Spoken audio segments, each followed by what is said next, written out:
you been enjoying it so far in some of the games? Yeah, I mean, like I mentioned before, a couple of the items that, I mean, the one thing that I just hate about every single patch at some point is like, there's this one OP item that like every mid laner, every off laner will buy, like Mage Slayer, and it's the kind of gets brainless Shivas, same thing.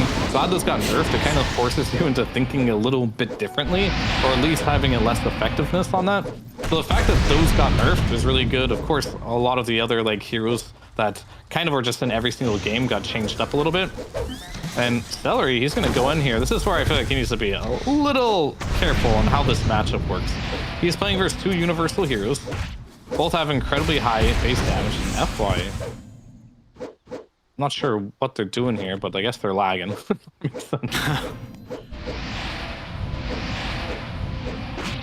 What are those items you feel like is going to be broken? Because I mean, I saw Orchid. I feel like that was one that stands out a little bit to me, and I don't have the greatest feel of like Sanjin Yasha or like the Kaya ones as well.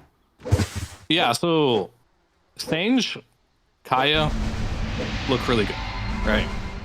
Orchid is also incredibly good right now as well. Those are some of the big ones. I mainly look at the patch notes mainly from a carry perspective because that's what I'm mainly playing, right? Especially when a patch is pretty early on, so maybe there's some support items that look really good this patch, but for me it was kind of like, yeah, Sange and Yasha's back for sure, just because you can just buy an early Sange on a strength hero and it gives so much status resist. I wouldn't be surprised if offlaners start doing that as well, just picking up an early Sange. It gives you more lifesteal amplification, and it also gives you more status resist. Sange also gives more status resistance as well. They buffed Heart, which also combos with that, so maybe we'll see some more Hearts in the future too.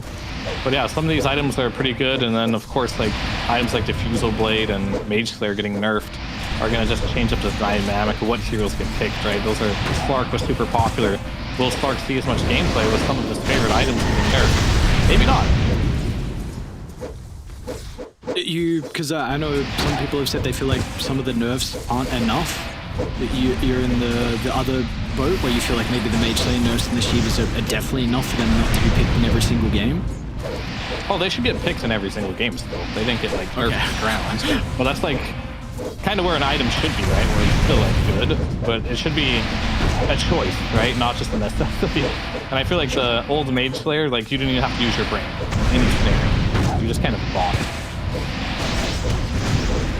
They also nerfed like other items that pretty much all the offlaners bought. Like Vlad's got a little bit of nerf too. It's not as much as an aura anymore. It's more if you want to buy it.